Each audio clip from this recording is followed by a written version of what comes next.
Hi, I am Sheikh Mahbub Basha. Welcome to my channel. Happy Learning.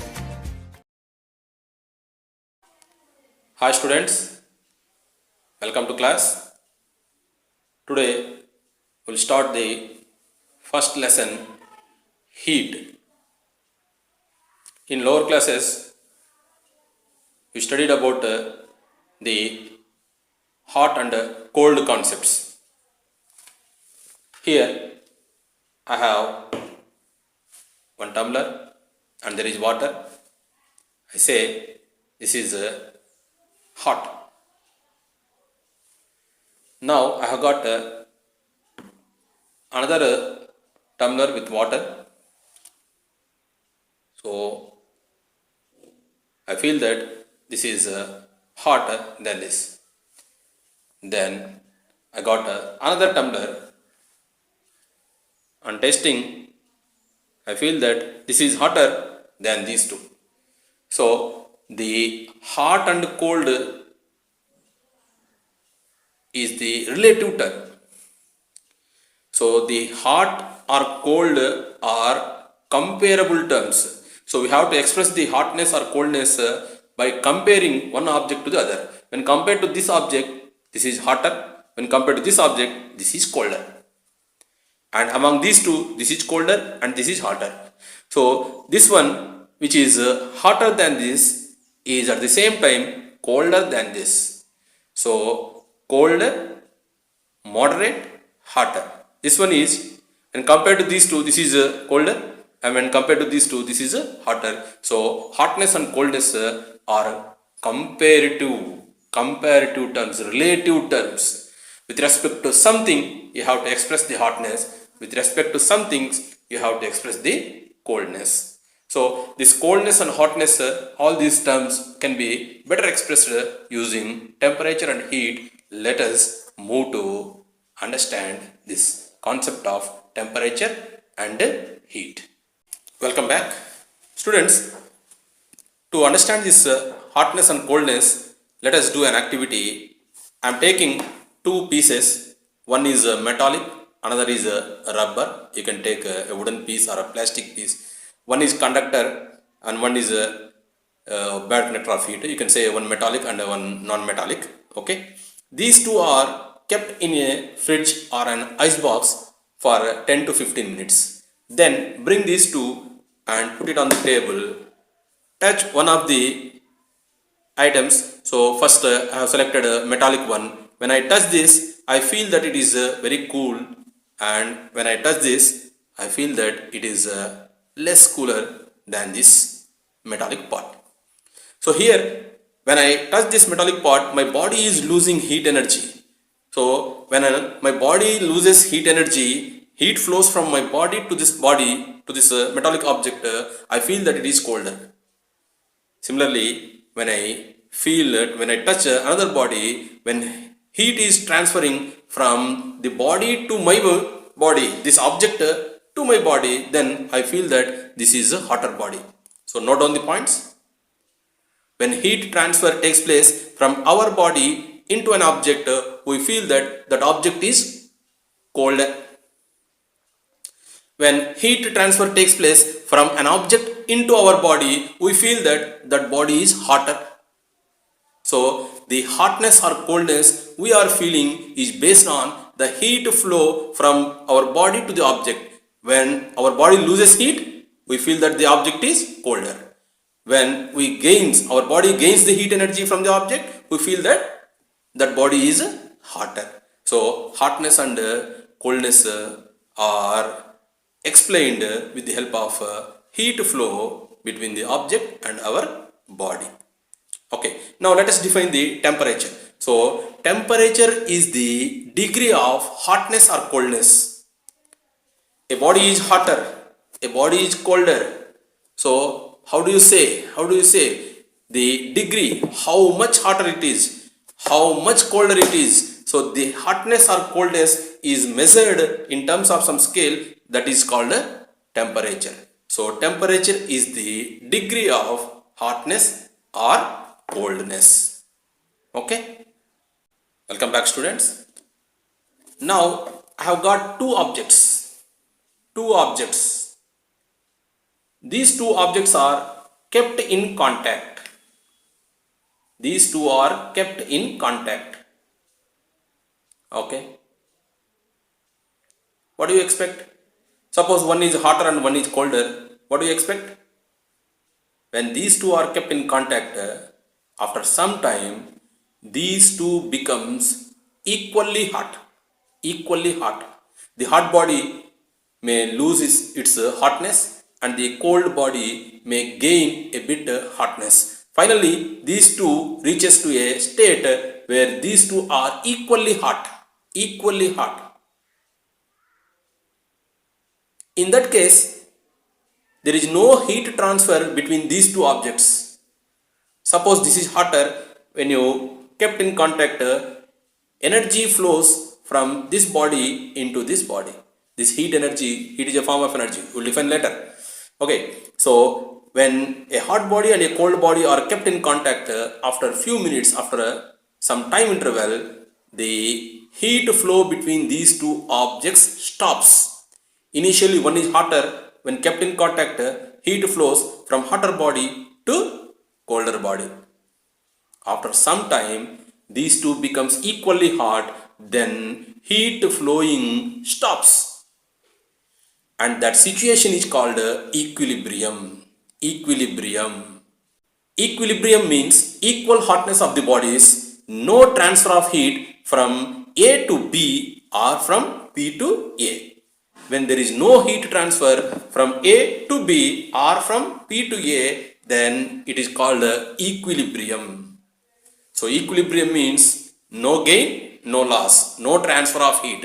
When two bodies are in contact, if there is no heat transfer from A to B or B to A, then they are said to be in thermal equilibrium. So when these two bodies got equal temperature, they get equal temperature. The condition is called equilibrium. Okay, right. Suppose we have one body and we kept this on this table for some 5 to 10 hours or 15 minutes, 1 hour suppose. Here in the surroundings we have some air and it has got some temperature, that is called as room temperature. If you take a thermometer and suspend it in the air for 15 minutes or for at least 5 minutes, the temperature read by the thermometer is called room temperature. So when a body is kept in room, after few minutes, this body and the air in this room gets thermal equilibrium. So if this is hotter, it loses heat to the atmosphere. If this is colder, it gains heat from the atmosphere. Finally, the air in the atmosphere in the room and this body becomes equal to temperature. So the equilibrium state is reached between these two objects. One is this body and the other one is air in the room. So the equilibrium position has reached. Now the temperature of this body is equivalent to the room temperature, that is temperature of the air inside the room. Okay, so we have defined the temperature as the hotness, the degree of hotness or coldness as the temperature. Now let us define the heat. So heat is a form of energy like sound, like radiation, like light. So like so many other energies, heat is also a form of energy and it transmits from hotter body to colder body. The heat energy always flows from hotter body to colder body. So heat can be defined as the form of energy which flows from a body at higher temperature to a body at a lower temperature. Okay, so heat is defined as a form of energy which transfers from a body at higher temperature to a body at a lower temperature, and the SI unit of heat energy is joules, and the CGS unit of heat is calorie. Repeat, SI unit of heat is joule, and SI unit of CGS unit of heat is calorie, and 1 calorie equal to 4.186 joules. Roughly it is 4.2 joules. Say all of you, 1 calorie equal to 4.186 joules, or 1 calorie equal to roughly 4.2 joules. Okay, next. Right, I have got 3 bodies A, B, C. A, B, C. When A and B are kept in contact, they are in thermal equilibrium. That means neither the heat is transferring from A to B, nor the heat is transferred from B to A. There is no heat transfer between A and B, no heat transfer. That means they are in thermal equilibrium. In other words, they have got equal temperature. Thermal equilibrium means equal temperature. So nothing is hotter and nothing is colder. They are identically equal in terms of temperature, in terms of hotness. So there is no heat transfer between A and B. No heat transfer takes place from A to B or B to A. They are in thermal equilibrium. They are in equal temperature. Now, let us contact A and C. A and C.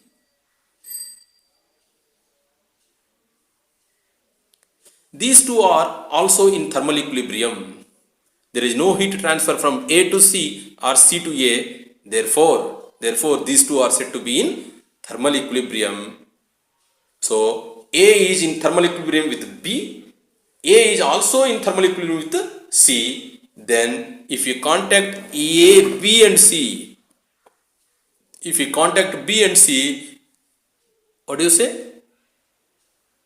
Undoubtedly, these two are also in thermal equilibrium. So, when A and B are in thermal equilibrium, when A and C are in thermal equilibrium, then B and C are also in thermal equilibrium. So, this is called a zeroth law of thermodynamics.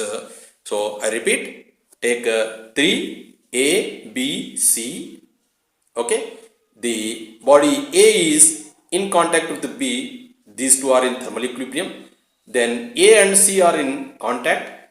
Then these two are in thermal equilibrium. Then if you touch B and C, they are also in thermal equilibrium. This is called zeroth law of thermodynamics. Based on this law, the thermometer is designed, temperature measurement is designed. Okay. What is the unit for temperature? Temperature is measured in Celsius, and temperature is also measured in kelvins. There are some other units also like Fahrenheit. Let us discuss about the Celsius and Kelvin scale. So when temperature is measured in Celsius scale, it is generally noted as small t equal to some 20 degrees Celsius, 30 degrees Celsius, 50 degrees Celsius, etc. And when the temperature is measured in Kelvin scale, it is also called as absolute scale of temperature. Temperature measured in kelvins is called as absolute temperature. So then what is the relation between the Celsius temperature and absolute scale of temperature? So absolute scale temperature is generally noted as a capital T. So note down, see here, capital T equal to small t plus 273. I repeat, capital T equal to small t plus 273. So where capital T is temperature in kelvins, where small t is temperature in degrees Celsius. So let us practice with an example. Suppose small t equal to 30 degrees Celsius. Small t equal to 30 degrees Celsius. Then what is capital T? That is, my question is, convert 30 degrees Celsius into Kelvin scale of temperature into absolute temperature. So formula is capital T equal to small t plus 273. Substitute small t equal to 30. You get 303. So 30 degrees Celsius equal to 303 Kelvin. 30 degrees Celsius equal to 303 Kelvin. Let us take another example. 100 degrees Celsius. 100 degrees Celsius equal to dash Kelvin. So as capital T equal to small t plus 273, substitute 100 in place of small t, you get capital T equal to 373 Kelvin. So 100 degrees Celsius, in other words, equal to 373 Kelvin. Let us go for another example. 100 Kelvin equal to dash degree Celsius. So here capital T is given as 100. So formula is capital T equal to small t plus 273. If you substitute 100 in place of capital T, you get a small t equal to 100 minus 273 equal to minus 173. So 100 Kelvin equal to minus 173 degree Celsius. Okay, right. We'll continue tomorrow. Take care.